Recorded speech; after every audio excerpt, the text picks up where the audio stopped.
The final brass screw bit into the cedar plank with a satisfying whine. And Mike Rogers stepped back to admire his work. The playset stood proud and new against the manicured green of his backyard. A fortress of childhood dreams, smelling of fresh-cut wood and possibility. His children, 8-year-old Emma and 6-year-old Noah, were vibrating with an energy that could power the entire subdivision. "Can we go on it now? Dad, can we?" Noah shouted, his voice a high-pitched rocket of pure joy. "Just a minute, champ," Mike said, wiping a bead of sweat from his brow with the back of a calloused hand. "Gotta do one last safety check." He was a civil engineer by trade, a man who believed in tolerances, load-bearing capacities, and the quantifiable comfort of rules. This playset, assembled over 2 weekends from a kit with a 300-page instruction manual, was not just a toy. It was a testament to his meticulous nature.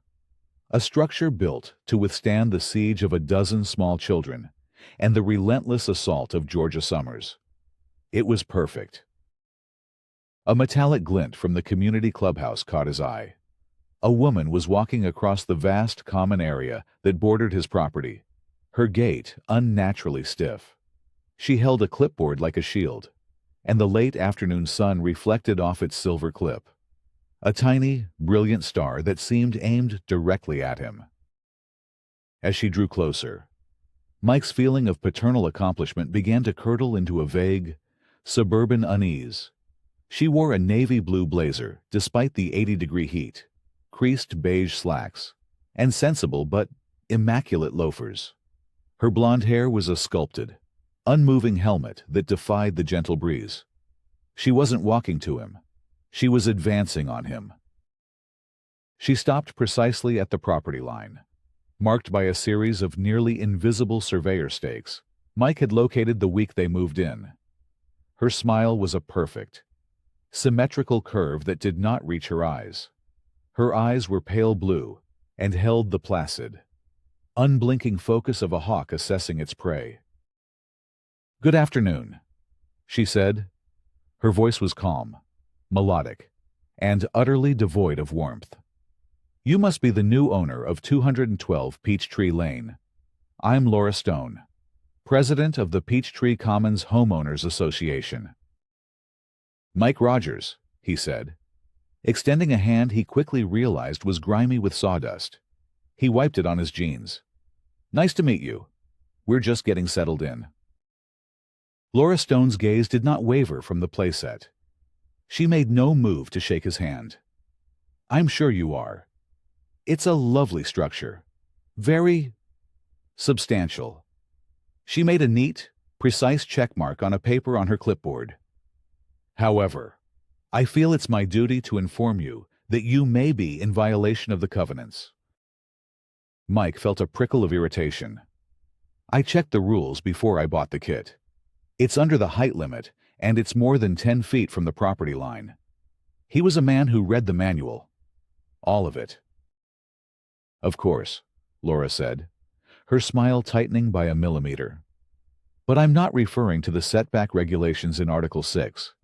I'm referring to Virgor 8.4.2 of the Declaration of Covenants, Conditions, and Restrictions, concerning the obstruction of designated community view corridors." Mike's engineering brain cycled through the reams of closing documents he had read. He'd seen a clause about easements, but had dismissed it as standard boilerplate. View corridor. "I'm sorry. I don't." Peachtree Commons was designed to provide an open, park-like feel, she explained, her tone that of a patient teacher explaining a simple concept to a child who would never, ever understand it. The common areas, particularly the views of the lake from the clubhouse, are a significant component of our collective property values. Your structure, while on your private lot, appears to impinge upon the designated corridor easement that runs along the rear of these properties. She gestured vaguely toward the clubhouse, 100 yards away, from its veranda, One could indeed see a sliver of the community lake, a view now bisected by the A-frame of his children's new playset. "It's just a playset," Mike said, the absurdity of the conversation dawning on him. Emma and Noah had gone quiet, watching the strange, calm woman with wide, uncertain eyes. "And the board appreciates the investment you're making in your family's recreation," Laura replied smoothly. "The Architectural Control Committee will be reviewing the situation. We prefer to handle these things informally at first. A courtesy notice, if you will. We find it fosters a better sense of community." She offered another of her bloodless smiles, made another precise notation on her clipboard, turned with a crisp pivot, and walked back the way she came, her posture as rigid and unyielding as the rules she cited. Mike stood motionless, the drill heavy in his hand. The air, which moments before had been filled with the triumphant scent of cedar, now seemed thick with something else, something cloying and vaguely menacing. The politeness had been far more unsettling than any shouting match could ever be. It was the politeness of an institution, of a process that had already been set in motion, a process that did not care about his logic or his children's joy. "Dad." Emma's small voice broke the silence. "Is the lady mad about our 40? Mike forced a smile, the muscles in his face feeling stiff and foreign. "No, sweetie. She's just a very serious rule checker. Now, who wants to be the first to try the slide?" But, as his children scrambled up the ladder, their laughter sounding a little less carefree than before, Mike's eyes were fixed on the retreating figure of Laura Stone. He was a man who believed in rules, order, and clear documentation. And he had a sinking feeling that he and Laura Stone had a very different understanding of what those words meant. The Rogers family had chosen Peachtree Commons for its promise of idyllic suburban tranquility. It was the culmination of a 5-year plan, a meticulously plotted escape from a cramped Atlanta townhouse to a place with a yard, good schools, and the quiet hum of well-maintained lawnmowers on a Saturday morning. For Mike, it was the physical manifestation of his life's work, a stable, orderly world for his family, for his wife, Jennifer. It was a place to finally put down roots after a decade of chasing stories as an investigative journalist, before she'd switched careers to teach high school civics. That first week was a whirlwind of unpacking boxes and discovering the quirks of their new home. They christened the playset with a neighborhood-wide ice cream social, inviting the families on their cul-de-sac. The response was warm, the conversations pleasant. They learned who had the best lawn, the Hendersons, whose dog barked at squirrels, the Garcias, and who on the HOA board to talk to if you had a problem. Just talk to Laura Stone, their next-door neighbor. A friendly but cautious man named David Chen had advised. She handles everything. On Tuesday evening, after the kids were asleep, Mike and Jennifer sat at their new dining room table, surrounded by stacks of files from their closing. "Find anything?" Jennifer asked, rubbing her tired eyes. She had a keen sense for the subtext of human interaction, a skill honed by years of interviewing cagey politicians. "That woman gave me the creeps." "I'm looking," Mike muttered, his finger tracing lines in the thick binder labeled Peachtree Commons HOA governing documents. He found the section he was looking for. "Okay, here it is. Article 8, Easements. Section 8.4, Easements for Utilities and Drainage. Section 8.4.1. Okay, here. Paragraph 8.4.2. He read the dense paragraph aloud. "There is reserved a general easement for the benefit of the association, its agents, and employees to enter upon any lot or any portion thereof in the performance of its respective duties, including for the purpose of maintaining landscaping and other improvements on the common area adjacent to such lot, and for the purpose of preserving and enhancing the natural views and aesthetic qualities of the community as a whole. Jennifer frowned. That sounds incredibly vague. Aesthetic qualities. That could mean anything. Mike flipped a few more pages. There's nothing else. No definition of a view corridor. No specific map. No restrictions on playsets other than height and setback, which we meet. It's just boilerplate legalese for the common areas by the lake. He closed the binder with a decisive snap. She has no standing. The playset is 100% on our private property. She's just an overzealous volunteer on a power trip. I'll send a polite email to the management company tomorrow, clarifying the situation. He felt the familiar comfort of logic reasserting itself. There were rules, and the rules were on his side. Jennifer, however, was less convinced. She picked up a welcome packet they'd received, her journalist's instincts kicking in. It was a glossy brochure filled with photos of smiling families, pristine lawns, and the sparkling community pool. The text was peppered with phrases like protecting our investment, maintaining community standards, and a covenant-protected community. This isn't just about rules. Mike, she said quietly, this is about control. I used to cover city council meetings that started exactly like this. Vague rules, selectively enforced. It's how people in power stay in power. She circled for 8.4.2 with a red pen.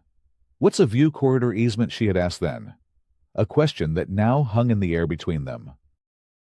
Mike, confident in his interpretation, dismissed her concern with a wave of his hand. He drafted a careful, respectful email to Peachtree Management Solutions, the professional management company MC that handled the HOA's day-to-day business. He attached a PDF of his property survey, clearly showing the playset well within his lot lines, and politely stated his belief that Figure 8.4.2 pertained only to common areas. He hit send and felt the issue was, for all intents and purposes, resolved. The next day, a polite but non-committal auto-reply landed in his inbox. Thank you for your inquiry. Your message has been forwarded to the Board of Directors for review. Please allow 3-5 business days for a response. Life went on. Boxes were emptied. Routines were established. The playset became the magnetic center of their children's world. Mike would watch from the kitchen window as Emma and Noah defended their wooden castle from imaginary dragons, their shouts of joy echoing through the quiet afternoon. The confrontation with Laura Stone began to fade, feeling less like a threat and more like a bizarre welcome to the neighborhood story they'd tell at parties. On Friday, Mike noticed Laura Stone walking the common area again, this time with 2 other board members. They paused at the edge of his property, pointing, their clipboards glinting in the sun. They didn't approach him. They didn't have to. The message was clear: he was under observation. That evening, as Mike was checking the mail, a crisp white envelope lay on top of the pile. It had no stamp. It had been delivered by hand. It was a courtesy notice. A folded, computer-printed letter, polite and informal. Dear Mr. Rogers, this letter serves as a friendly reminder regarding the structure recently erected on your property. As discussed, the board is concerned it may be in violation of Figure 8.4.2. We kindly request you contact Peachtree Management Solutions to discuss a plan for remediation. Sincerely, the Peachtree Commons Board of Directors. It was unsigned. Mike crumpled it in his fist, the calm facade of the neighborhood seeming to crack around him.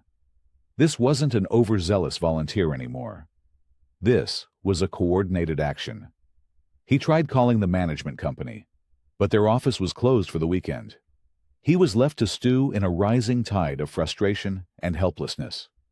He had followed the rules, presented the facts, and been met with a polite, bureaucratic wall. Jennifer was right. This wasn't about logic. It was about power. The following Saturday was gray and oppressive. The sky a low, bruised ceiling of clouds that promised a storm. The certified letter arrived just after noon. The mail carrier, a young woman with a weary expression, held out the green card and a pen. "Need a signature for this one," she said. Mike's stomach tightened. He knew, with a certainty that was cold and absolute, what it was. He signed his name, his hand surprisingly steady, and took the stiff, official-looking envelope. It bore the return address of Peachtree Management Solutions. But it felt heavier, more substantial, than any email or hand-delivered note. This was different. This was a legal document. This was the system engaging its gears. He took it to the kitchen island where Jennifer was helping Noah with a watercolor painting. She looked up, her eyes immediately locking on the envelope. Her smile faded. "What is it?" she asked, though she already knew. Mike slit the envelope open with a butter knife, his movements precise and deliberate. Inside was a single, heavy stock sheet of paper with the HOA's official letterhead embossed at the top. The language was no longer friendly or informal. It was cold, legalistic, and utterly impersonal. Official notice of violation. Date October 14th, 2023. Property 212. Peachtree Lane, Atlanta. GA 32342. Owner Michael Rogers. Dear Mr. Rogers, this letter serves as a formal notice of a violation of the Declaration of Covenants, Conditions, and Restrictions, CC&Rs, for the Peachtree Commons community. Violation: erection of an unauthorized structure, children's playset, that obstructs a designated community view corridor, as per paragraph 8.4.2 of the Declaration. Required action: cure.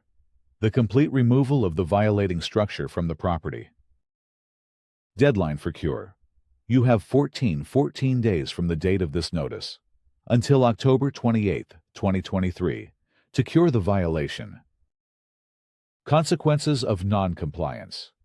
Failure to cure the violation by the specified deadline will result in the levying of fines against your property in the amount of $50 per day, retroactive to the date of this notice, until the violation is resolved. Further non-compliance may result in additional actions as permitted by the association's governing documents and the Georgia Property Owners Association Act, including the filing of a lien against your property. This matter has been reviewed and confirmed by the Architectural Control Committee and the Board of Directors. The letter was signed not by a person, but by Peachtree Management Solutions, managing agent for Peachtree Commons HOA. Below the signature was a certified mail tracking number, a long string of digits that felt like a case number. Mike read the letter twice, then a third time, his engineer's mind dissecting every phrase: unauthorized structure, designated community view corridor, complete removal, fines, lien. These were not the words of a petty squabble. These were the weapons of a legal entity, and they were all aimed directly at his family. "They can't be serious," he said, his voice quiet. He laid the letter on the counter. The formal, embossed paper seemed to contaminate the cheerful mess of Noah's art project. Jennifer picked it up, her eyes scanning the text with the rapid, analytical skill of her old profession. "They are. Mike, look at this wording. This isn't Laura Stone typing this up in her sunroom. This is a template from the management company's lawyer." She tapped the phrase, "intent to file lien." "That's the threat. They're saying they can cloud the title to our house, our biggest asset, over a playset." The dream of Peachtree Commons, of the quiet, orderly life they had planned, was dissolving. In its place was the grim reality of a bureaucratic war. The threat was no longer implied or veiled in polite language.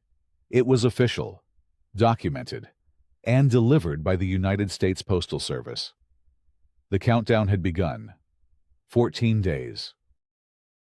He looked out the window at the playset. Emma was on the swing, her small legs pumping as she tried to reach the sky. The structure no longer looked like a fortress of joy. It looked like a liability, a battleground. "I'm not taking it down," Mike said, the words feeling like a vow. "This is our home. They can't do this." "Then we have to fight them," Jennifer replied, her voice firm. "But we have to fight them their way, with documents, evidence, and procedure. From now on, we document everything." She opened a new folder on her laptop and created the first file, Violation Notice 10-14-23 PDF. The war had begun, and the first shot had been fired not with a bang, but with the quiet, chilling finality of a certified letter. Mike's initial strategy was one of overwhelming logic. He believed, with the earnest conviction of a man who builds bridges for a living, that this was a simple misunderstanding that could be rectified by presenting clear, indisputable facts. The system was just clogged. He needed to be the one to clear it. His first step was to bombard the system with evidence. He spent an entire Sunday afternoon crafting a detailed, 7-page response to the violation notice. It was a masterpiece of civil engineering applied to suburban law. He included a high-resolution copy of his official property survey, with the lot lines highlighted in yellow. He embedded satellite imagery from the county tax assessor's website.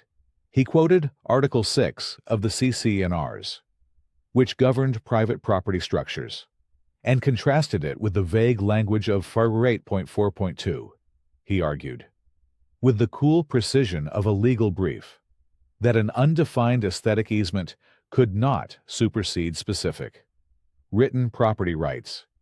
He concluded with a polite but firm request for the board to rescind the violation notice immediately. He sent the email to the general address for Peachtree Management Solutions and, for good measure, to the individual email addresses of the 5 board members he'd found listed on the community website. The response was a chilling silence, followed 3 days later by another form letter from the management company. "Dear Mr. Rogers, thank you for your correspondence. The Board of Directors has received your dispute. Please be advised that the violation stands as issued. Your concerns can be addressed at a formal hearing, should you request one. Failure to cure the violation by the October 28th deadline will result in the commencement of fines as outlined in the official notice." It was signed, as always, by the faceless managing agent. They hadn't addressed a single point he'd made. They hadn't even acknowledged his evidence. They had simply reiterated the threat. The bureaucracy was not just clogged, it was impenetrable. Frustrated, Mike decided to take his case directly to the board. The HOA website listed a monthly board meeting, scheduled for that Thursday evening at the clubhouse, according to the bylaws. There was a 15-minute open forum at the beginning of each meeting for homeowners to voice concerns. He arrived at the clubhouse 15 minutes early, clutching a folder with copies of his survey and his meticulously crafted letter. The meeting room was small and sterile, with beige walls and a long folding table where the 5 board members sat. Laura Stone was at the center, presiding with an air of serene authority. About a dozen other homeowners were scattered in the plastic chairs, most looking bored. When the open forum began, Mike was the first to stand. Mike Rogers.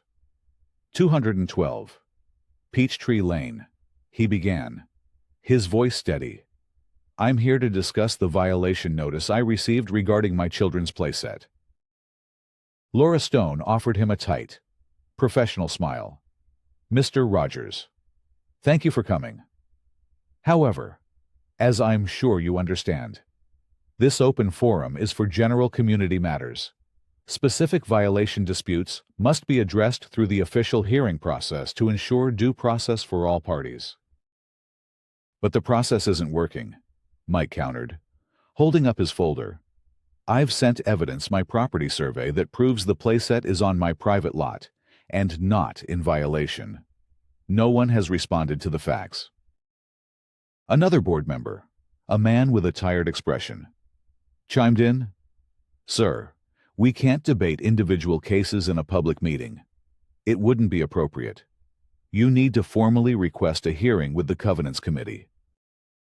So, I'm just supposed to let the deadline pass and start getting fined while I wait for a hearing you haven't even scheduled? Mike's voice rose slightly with disbelief. That is the process, Laura said calmly. Her eyes flicked to the clock on the wall. Your time is up. Thank you. Mr. Rogers. Next speaker. Mike stood there for a moment, his folder of evidence feeling absurdly useless in his hand.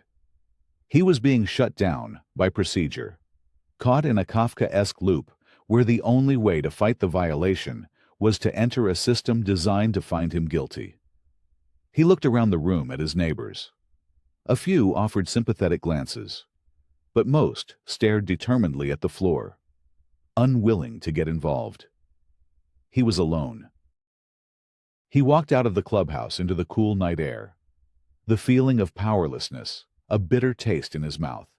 He had followed the rules. He had used logic.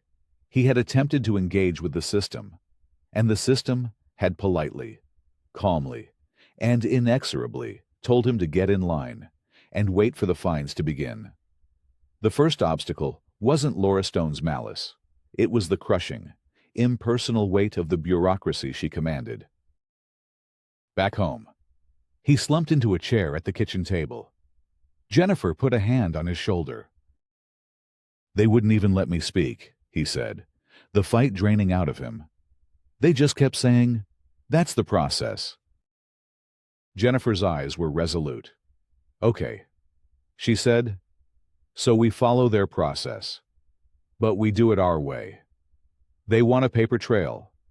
We'll give them a paper trail that could circle the subdivision twice. They want to hide behind procedure. We'll use procedure to expose them. She pulled out a notebook and wrote at the top of the page, the paper trail.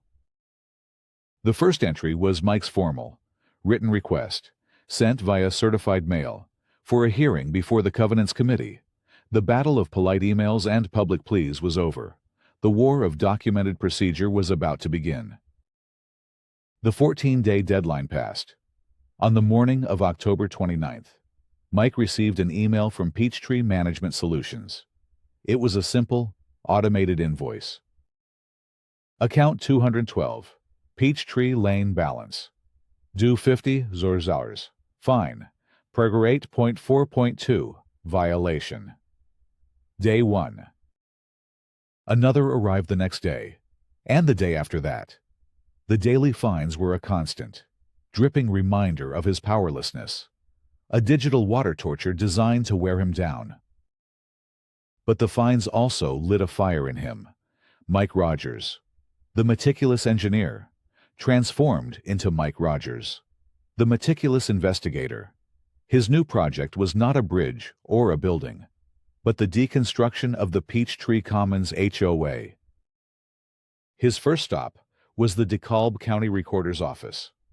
He spent a morning scrolling through microfiche and digital archives, pulling the official documents for their subdivision. He found the master deed, the articles of incorporation for the HOA, and, most importantly, the original, high-resolution plat map filed by the developer a decade ago. It was a sprawling, intricate document, a blueprint of their entire community. He paid for a full-size certified copy. His next step was a formal request, again via certified mail, to the HOA for copies of all board meeting minutes from the past 3 years, as was his right under the Georgia Property Owners Association Act. He knew they couldn't legally refuse, but he also suspected they wouldn't make it easy. While he waited for the HOA to respond, he and Jennifer started talking to their neighbors, but carefully. Jennifer, with her journalist's intuition, took the lead. She didn't approach people asking about Laura Stone. She started conversations at the mailbox about gardening, or at the playground about the schools. Slowly, cautiously, she would steer the topic toward the HOA. The responses were telling. Most people were apathetic. "I just pay my dues and try not to get any letters," was a common refrain. But a few, in hushed tones, shared their own stories. One family had been forced to spend $3,000 to repaint their front door because it was a shade of blue the ACC had retroactively deemed inharmonious. Another had been fined for having a basketball hoop that was left at the curb for 3 hours on trash day, instead of the prescribed 2. These were people who had been cowed into submission by the relentless enforcement of petty rules. They were sympathetic to Mike's plight, but they were also afraid. "Laura has allies everywhere." One neighbor whispered, "Just be careful." The most crucial conversation was with David Chen, their next-door neighbor. Mike had noticed him watching his investigation with a quiet, knowing interest. One evening, as Mike was studying the giant plat map spread across his dining room table, David knocked on the door. "Got a minute?" he asked, holding a 6-pack of local craft beer. David, it turned out, was a retired county land surveyor. For the next 2 hours, he became Mike's guide, translating the arcane symbols and legal descriptions on the plat map into plain English. "This is your world, right here," David said, his finger tracing the neat lines. "And every line, every notation, means something legally binding. If it's not on this map, it doesn't exist in the eyes of the law." A week later, a thick manila envelope arrived from Peachtree Management Solutions. It contained the meeting minutes Mike had requested. As he spread the documents out, a pattern emerged. Laura Stone's name was everywhere.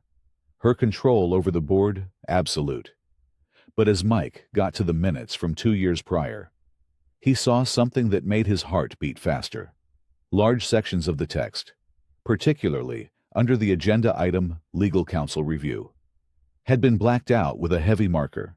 The redactions were sloppy, clearly done by hand before the pages were photocopied. "They're hiding something," Jennifer said, peering over his shoulder. "What could a legal review from 2 years ago have to do with our playset?" The daily fines continued to accrue. The balance on their account was now over $700. The pressure was mounting. Jennifer was starting to get nervous about the financial strain, the fight consuming their evenings and their savings. "Maybe we should just move the playset to the other side of the yard," she suggested one night, her voice heavy with fatigue. "I hate this. Mike, I hate what it's doing to us." Mike felt a pang of guilt, but beneath it, his resolve hardened. This was no longer about a playset. It was about the principle. It was about the redacted documents, the fearful neighbors, and the absolute certainty that Laura Stone was not just a bully, but a fraud. He had to prove it. The question was, how to get behind those black bars. The breakthrough came from an unexpected source. In one of the unredacted sections of the minutes, Mike saw a name, Mrs. Gable, listed as the board secretary 2 years ago. He vaguely recognized the name. She was an elderly woman who lived on the other side of the subdivision, known for her immaculate rose garden. Jennifer, ever the strategist, suggested a gentle approach. The next Saturday, they baked a loaf of banana bread and took a walk over to Mrs. Gable's house. They found her tending her roses, a kind-faced woman with lively eyes. They didn't mention the playset or the violation. They complimented her garden, talked about the neighborhood, and listened. After half an hour of pleasant conversation, Jennifer gently broached the subject. "You were on the board a few years ago, weren't you, Mrs. Gable? We were just curious about how things used to be run." Mrs. Gable sighed, snipping a dead blossom from a bush. "Oh, heavens. I only did it for a year. It became unpleasant. Laura is very dedicated, but her methods can be strenuous. Mike took a chance. We requested some old meeting minutes, and parts were redacted. We were just curious what would be confidential in an HOA meeting. A shadow passed over the older woman's face. Ah, yes. The legal review. I remember that. It was a very contentious meeting. She hesitated, then seemed to make a decision. I never agreed with redacting public records. It's not transparent. I keep my own copies of everything. Dear. For my own records. She led them into her tidy home and returned a few minutes later with a slim binder. She flipped to a tab marked 2021 and pulled out a clean, unredacted copy of the minutes from the exact meeting Mike was interested in. She let him take a photo of the relevant page with his phone. Back home, Mike and Jennifer huddled over the image, zooming in on the section that had been blacked out in their official copy. The words leaped off the screen. Legal Counsel Review, Paragraph 8.4.2 Enforcement. The board reviewed the opinion provided by legal counsel regarding the enforcement of Paragraph 8.4.2, the so-called view corridor easement. Counsel advises that this clause is likely unenforceable for structures on private property. The language is overly broad and lacks a specific, recorded easement on the official plat map. Counsel warns that any attempt to fine a homeowner or file a lien based solely on this clause would carry a significant risk of legal challenge and potential liability for the association. Motion by L. Stone to table the legal opinion for future review. Seconded by T. Harris. Motion carries 4-1. Mike felt a surge of adrenaline, cold and clear. She knew. He whispered, "She's known for 2 years that the rule is unenforceable. The HOA's own lawyer told them so. This isn't selective enforcement. It's a malicious, premeditated act. She is knowingly using a rule the board was explicitly warned not to use." The fight had fundamentally changed.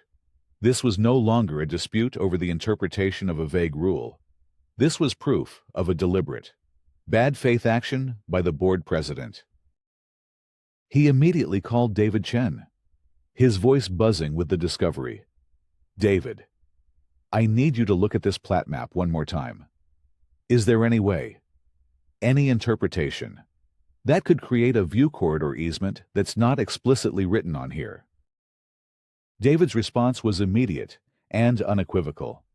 "Mike, I've been doing this for 40 years. If it's not on the plat, it doesn't exist. Period. A court of law will not recognize a secret, imaginary easement. The plat map is the final word."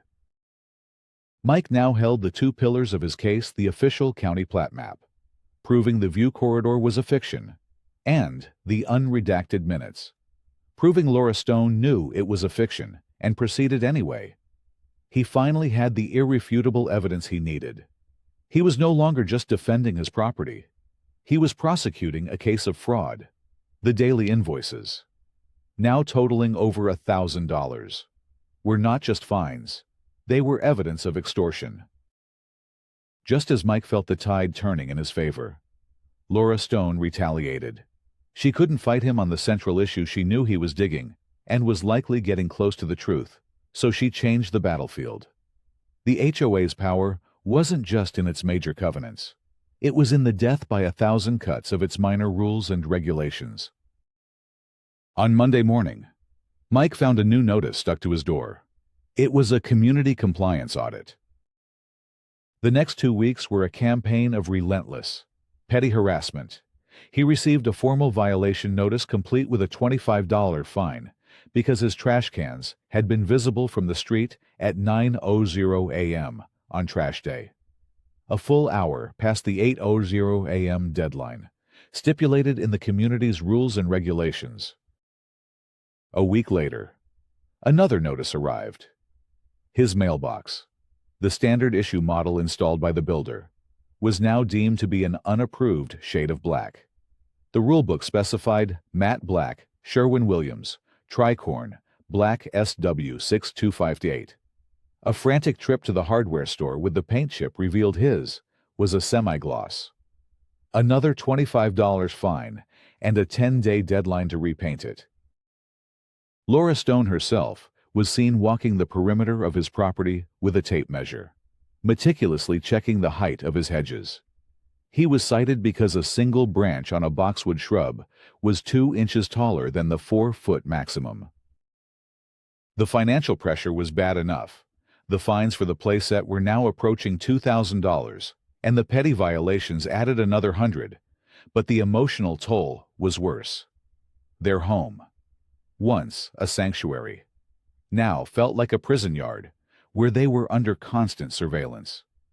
Mike found himself obsessively checking the rulebook each night, a knot of anxiety tightening in his stomach. Was the garden hose coiled correctly? Were the garage doors closed at all times?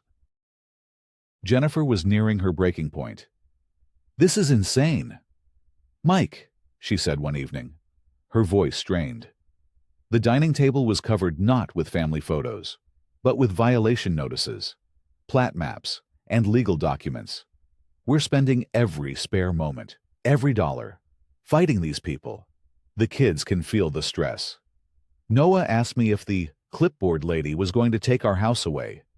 This has to stop. The pressure also came from unexpected places. Mrs. Gable, the kind woman who had provided the unredacted minutes, called him, her voice full of worry. She was still on the Covenants Committee and had seen the stream of violations coming through for Mike's property. "Michael, I believe you're in the right," she said gently. "But Laura is relentless. She is turning the entire board against you, painting you as a troublemaker who refuses to follow any rules. Perhaps it would be better to just take the playset down for now, make peace, and then we can try to address the broader issue of the rule itself later." Her advice, born of a genuine desire for peace, felt like a betrayal. She was his moral compass, the one person on the inside who seemed to have a conscience, and even she was advising him to surrender. It forced a moment of profound doubt. Was he being principled, or just stubborn? Was he fighting for his family, or was his pride putting them through an ordeal they didn't deserve? He looked at the mountain of paper on his table, the evidence of a clear and deliberate injustice. Then he looked out the window at the playset, dark and silent in the twilight. Taking it down would mean Laura had won. It would validate her tactics and empower her to do the same thing to another family. "I can't, Mrs. Gable," he said quietly into the phone. "If I give in now, I'm telling her that this is an acceptable way to treat people." He hung up the phone. His resolve hardened into steel. This was the final test. They had tried to break him with bureaucracy, with finances, and now with social pressure and self-doubt. They had failed. He finally had a date for his official hearing, but he realized it was a sham, a kangaroo court where the verdict was predetermined. He needed a different venue. He looked at the HOA calendar. The annual meeting for all homeowners was in 1 week, and on the agenda, as required by the bylaws, was a homeowner open forum. Any member in good standing could sign up for a 5-minute speaking slot. He was still a member in good standing. He hadn't paid the illegitimate fines, but a lien hadn't been filed yet. He picked up the phone and called the management company. "My name is Mike Rogers, 212 Peachtree Lane. I'd like to sign up for a 5-minute slot at the annual meeting." The war would not be won in a closed hearing room with the board. It would be won in public, in front of all his neighbors. The clubhouse community room was packed, the air thick with the smell of stale coffee and suburban obligation. Over 100 homeowners sat in tightly packed rows of plastic chairs, fanning themselves with meeting agendas. At the front of the room, Laura Stone and the 4 other board members sat at a long table. The picture of civic authority. To their left, a nervous-looking representative from Peachtree Management Solutions sat with a laptop. Behind them, a large projector screen displayed the meeting's title slide. In the bottom right corner of the screen was a digital countdown clock, currently set to 5:00. Mike sat in the 3rd row, Jennifer's hand resting on his knee, a silent anchor of support. His heart hammered against his ribs, but his mind was a calm, cold place of sequence and logic. He clutched a USB drive in his hand. It contained a simple, 5-slide PowerPoint presentation. He had rehearsed his 5-minute speech a dozen times, timing it to the second. He was not here to yell or accuse. He was here to present data. After an hour of tedious reports from the treasurer and the landscaping committee, Laura Stone tapped the microphone. We will now move to the homeowner open forum. Each speaker will have exactly 5 minutes. We ask that you remain courteous and stick to topics of general community interest. First on the list is Michael Rogers. A murmur went through the crowd. Mike stood up, his legs feeling strangely disconnected from his body, and walked to the podium at the front of the room. He handed the USB drive to the management company representative.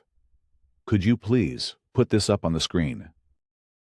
Laura's eyes narrowed slightly, but she nodded. The title slide was replaced by Mike's first slide, a clean, white background with black text. He leaned into the microphone. Good evening. My name is Mike Rogers, from 212 Peachtree Lane. He spoke calmly, his voice the measured tone of an engineer presenting a project summary. The countdown clock started 4:59, 4:58. For the past 6 weeks, my family has been subjected to an escalating series of violation notices and fines from this board, totaling over $2,000, for a playset in our backyard. He clicked the remote, 0030. The second slide appeared. It was a high-resolution scan of his first formal violation notice. The text citing FOA 8.4.2, clear for everyone to see. The board claims this structure violates FOA 8.4.2 of our CC&Rs, which pertains to something called a community view corridor. I'd like to examine the facts of that claim. Click. 130.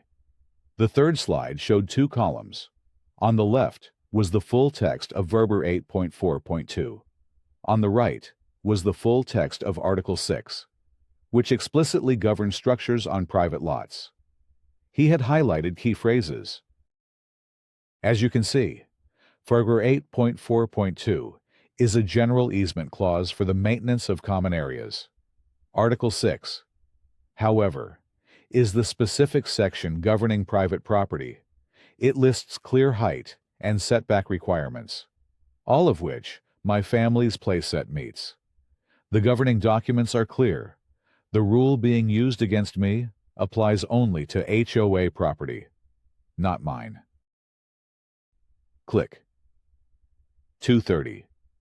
The fourth slide was a stunning, high-resolution image of the official, certified DeKalb County plat map. Mike had used a red arrow to point to his lot. This is the legal blueprint of our community, on file with the county. It is the final word on property lines and easements. As you can see, it shows utility and drainage easements. What it does not show, anywhere in this entire subdivision, is a view corridor easement. Legally speaking, it does not exist. The room was silent now, the bored expressions replaced by looks of intense focus. Laura Stone sat rigid, her face a pale, unreadable mask. Click. 330. The fifth and final slide was the most devastating. It showed 2 images side by side. On the left was the redacted copy of the 2021 meeting minutes the HOA had sent him, with the thick black bar. On the right was the unredacted version. He had circled the key sentence from the HOA's own lawyer.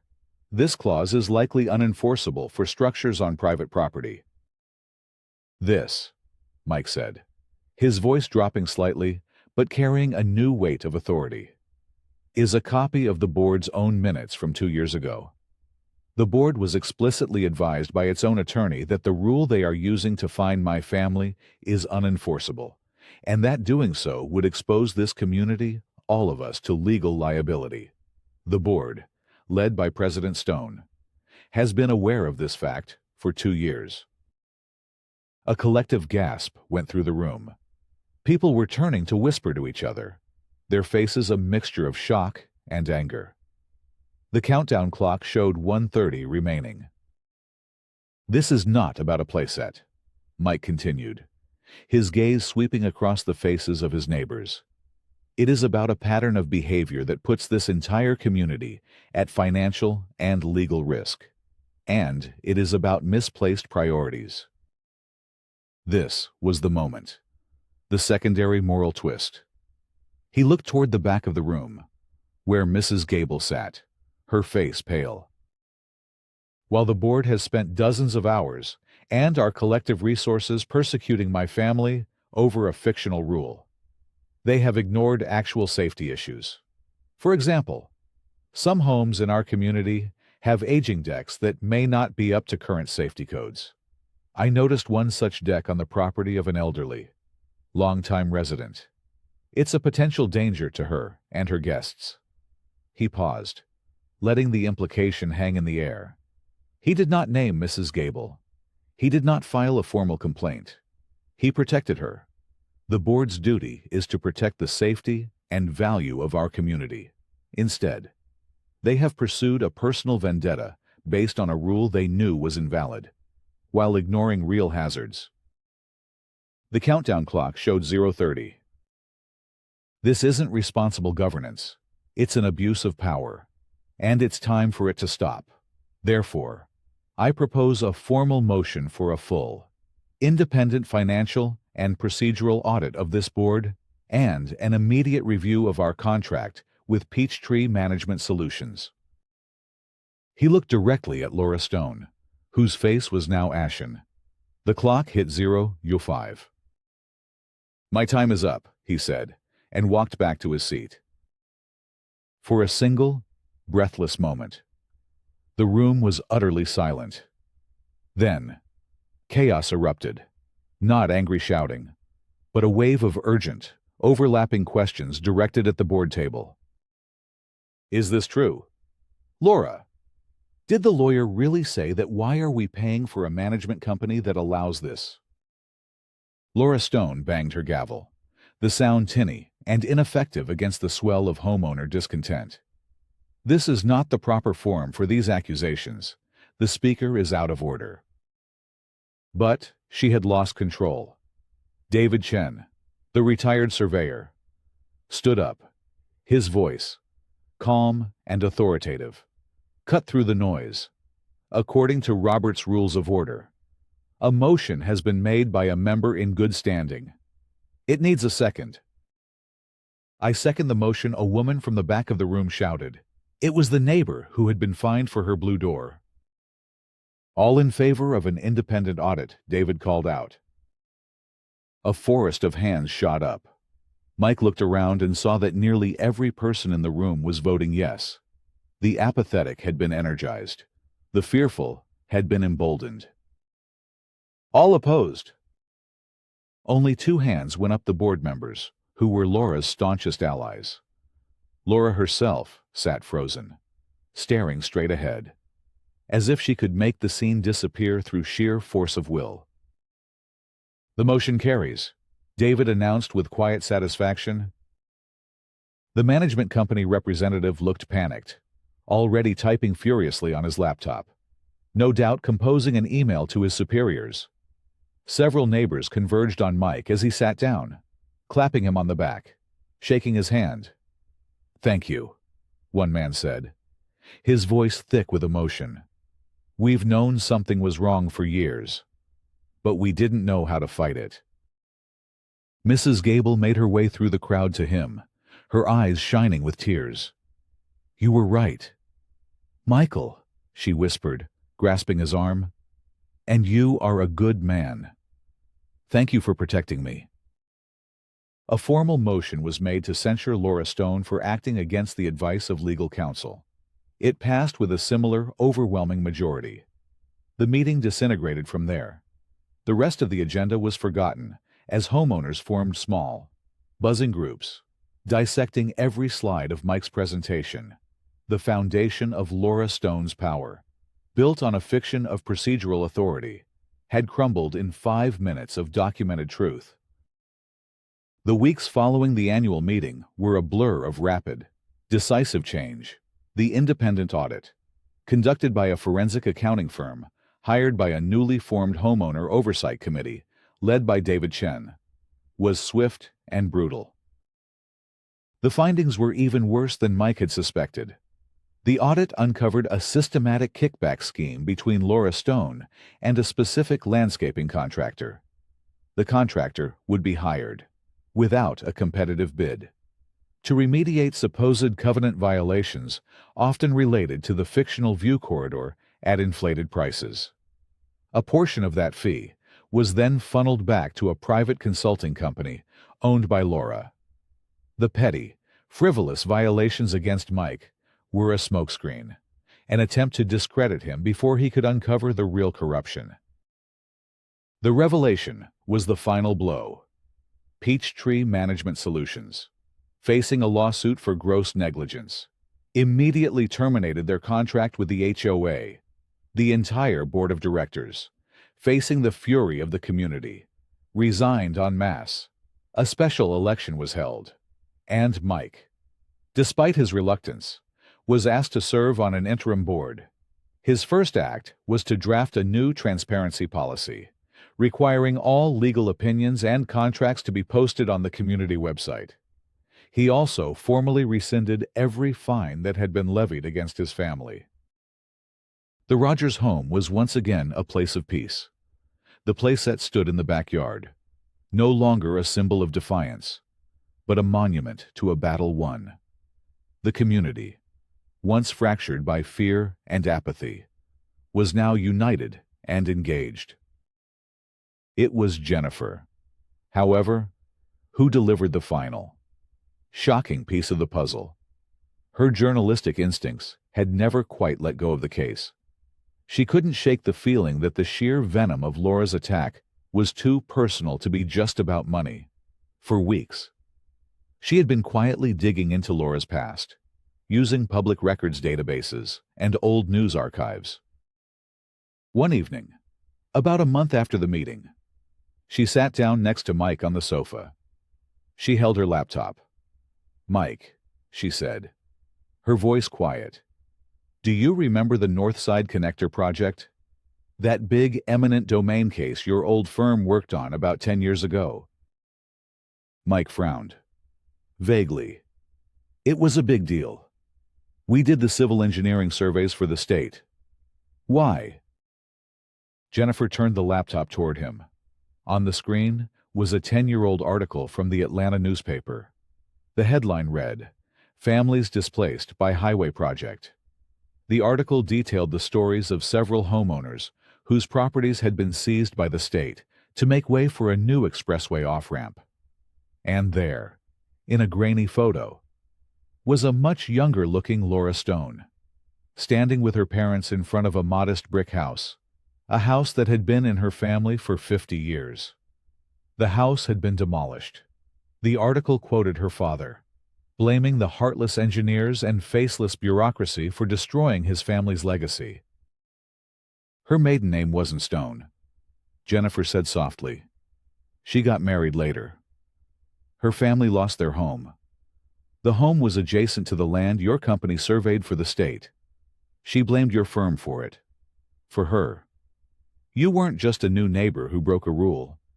You were the embodiment of the system that destroyed her family's past. Mike stared at the screen, the pieces clicking into place with sickening clarity. The kickback scheme was the method, but the vendetta was the motive. The entire, 6-week-long nightmare, the clipboard, The lies, the fake easements, the harassment, it had all been a deeply personal, twisted form of revenge against a man who just happened to work for the right company and buy the wrong house.